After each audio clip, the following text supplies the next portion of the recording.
Semuanya obat-obatan dari luar, katanya dari Mas Roy sendiri. Dia tidak mau minum obat-obatan. Ya khawatir ya. Khawatirnya kan ya bisa aja terjadi, kan ada yang nyusup. Kalau ada film-film drama kan ada tuh, ada yang nyusup ngasih ke perawat lah, atau perawat palsu masuk ngasih sesuatu yang ke Mas Roy, kan nanti ada suatu hal yang tidak diinginkan. Saya betul-betul sakit hati atas tata cara penangkapan. Mau mandi nggak boleh, mau pakai celana panjang, dia pakai celana pendek, nggak boleh. Dan yang paling celaka apa? Yang kurang ajarnya penyidik ini, dia masuk di kamar di mana istrinya tuh pakai celana pendek, kaos. Bayangkan kalau istrinya betul lagi ganti baju dan sebagainya, kan nggak boleh. Saya dengar dan saya mendapat pemberitahuan itu akan ke Kejaksaan besok jam 8 pagi. Jam 8.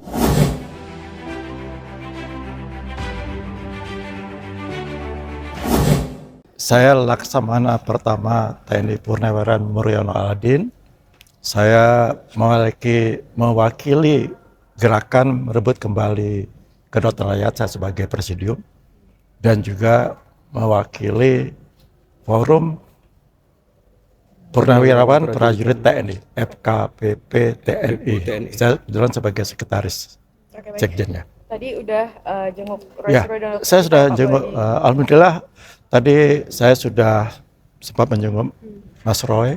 Luar biasa sehat. Saya kaget, loh Mas Roy kayak nggak sakit gitu. Ternyata sakitnya memang sakit dalam, jadi nggak kelihatan. Tapi wajahnya kelihatan gembira, itu mungkin semangatnya tinggi. Ya luar biasa semangat, tidak sama sekali tidak kelihatan bersedih karena ada penangkapan, penahan dan sebagainya. Jadi kelihatan Mas Roy justru kelihatan semangatnya lebih hebat lagi dibandingkan sebelumnya. Kenapa? Karena tidak bisa menerima perlakuan yang diberikan oleh penyidik yang menangkap beliau. Kelihatan dari ungkapan beliau. Apa katanya? Saya tertangkap kayak Mas nonton nggak film G30 PKI ketika Cakrawirawa menculik Jan Jandar. Persis itu katanya. Itu yang dia kecelakaan, itu yang dia bikin semangat dia akan lawan. Nggak peduli apapun kawan. Apapun dia akan korbankan.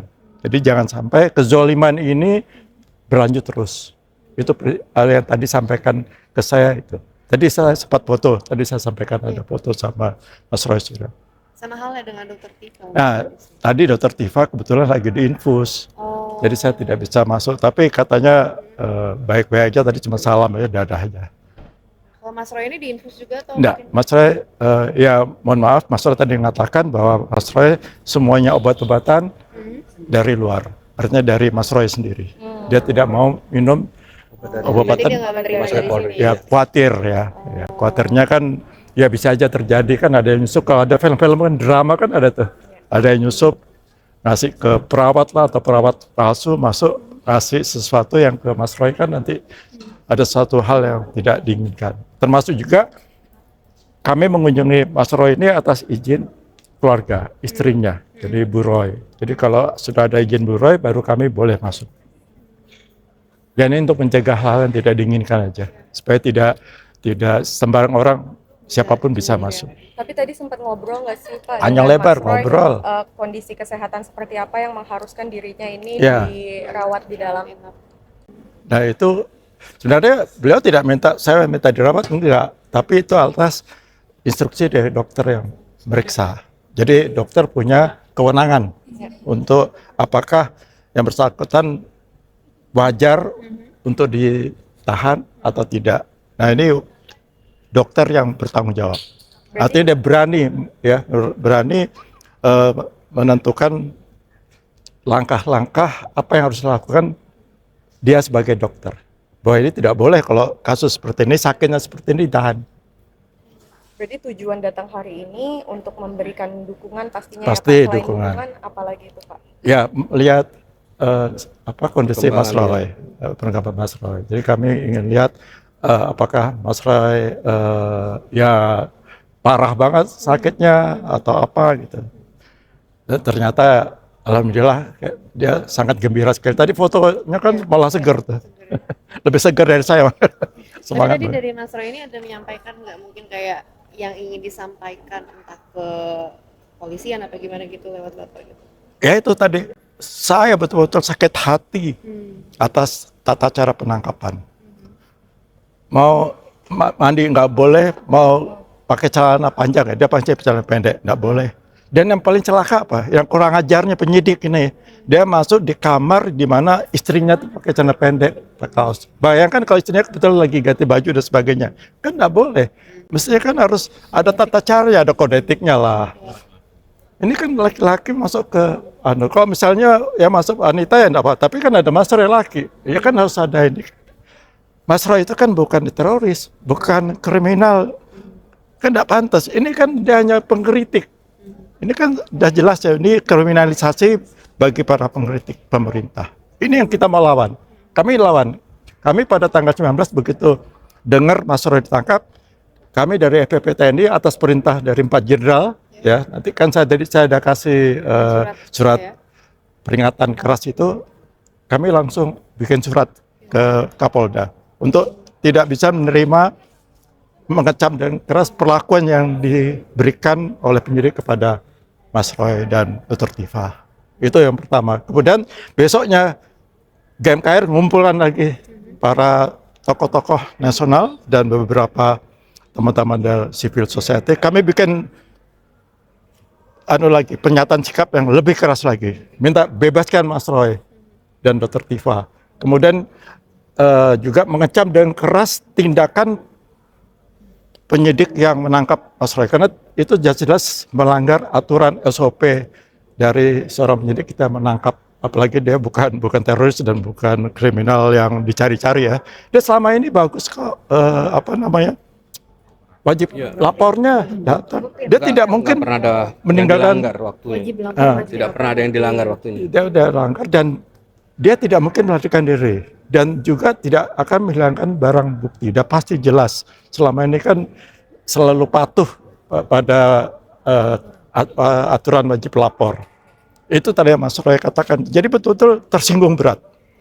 Ya, tersinggung berat sebagai tokoh yang hanya ngeritik-ngeritik. Nah, ini soal ijazah itu palsu pasti. Mas Roy yang katakan 99,99% palsu. Kenapa bukan ijazahnya yang disuruh buktikan? Kan katanya Jokowi bilang, akan saya buktikan di pengadilan. Bohong, tidak pernah menyampaikan itu di pengadilan. Kalau itu selesai ijazahnya, selesai semuanya. Ini yang bikin kacau belah negara ini kan Jokowi. Masa ijazah.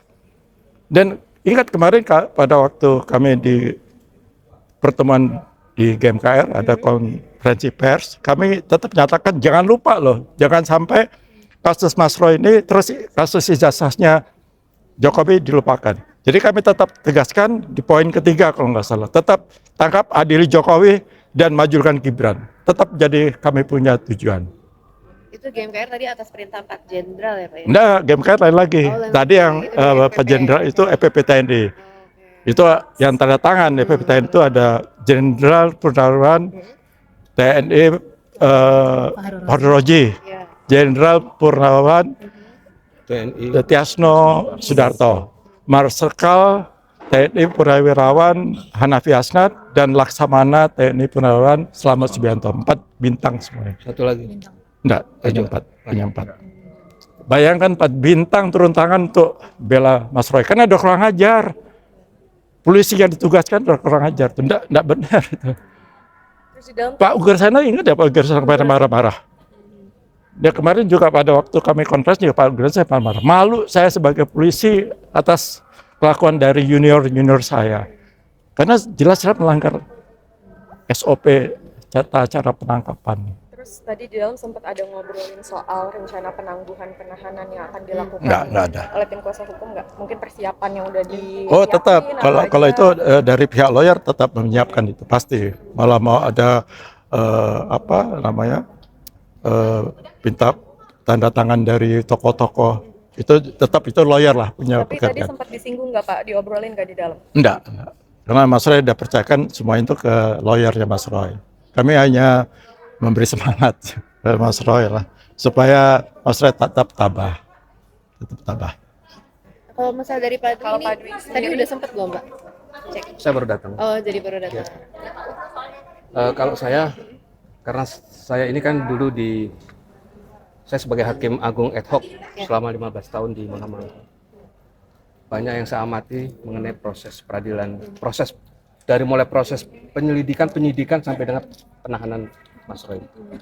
Mungkin sampai nanti di pengadilan saya akan kawal dan saya akan ungkap kesalahan-kesalahan dari proses itu nanti.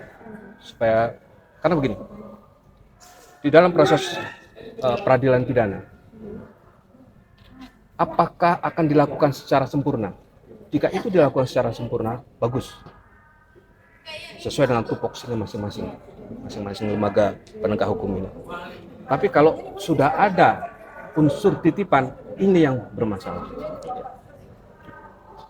Sekarang begini, saya melihat di dalam KUHP pasal 62 ayat 6 itu sudah dinyatakan secara tegas ketika karena begini, saya coba dulu saya urut ya, dari pasal 61 sampai 62 itu sudah dibatasi waktunya.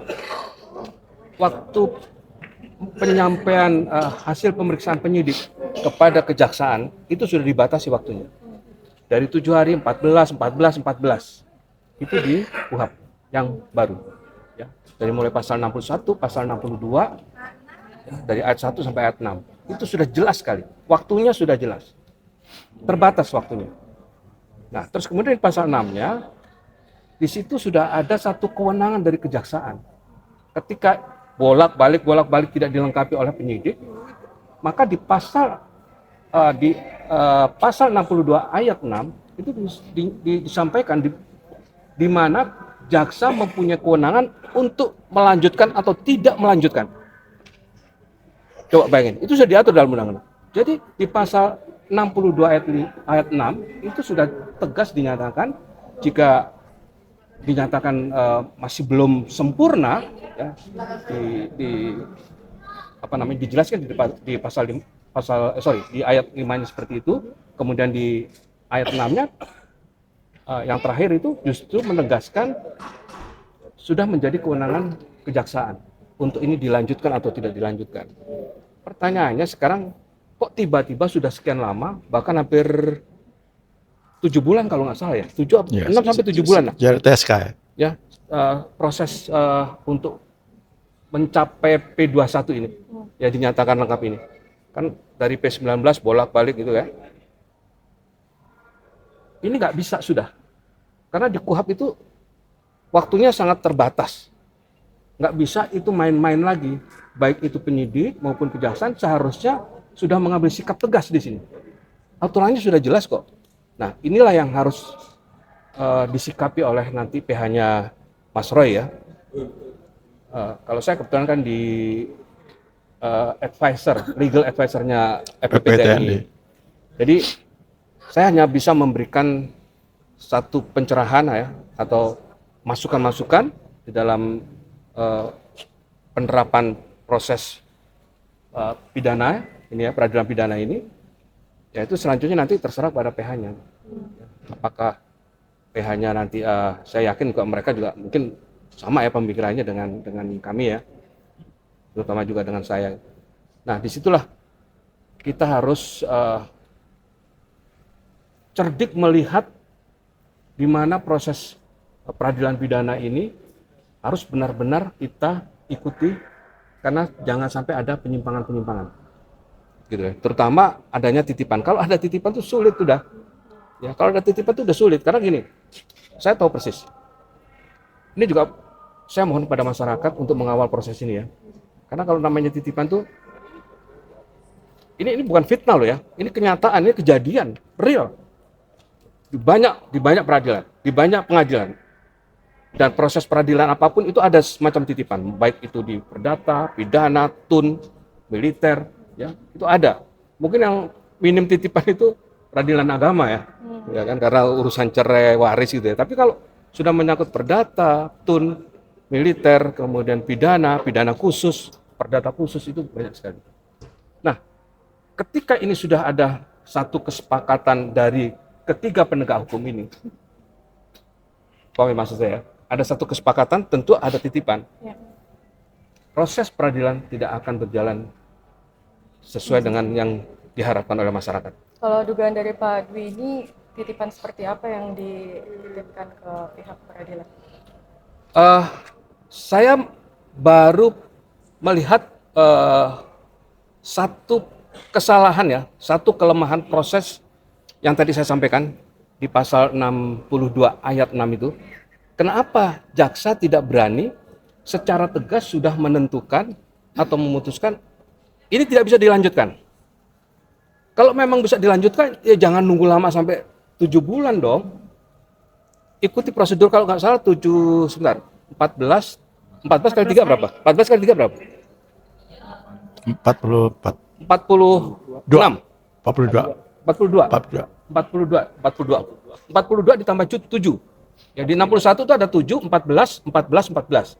Jadi total berapa?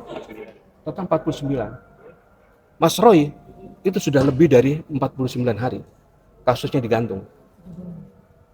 7 bulan. Kenapa? Pertanyaannya kan gitu. Kenapa? Nah inilah yang harus kita ungkap sebenarnya.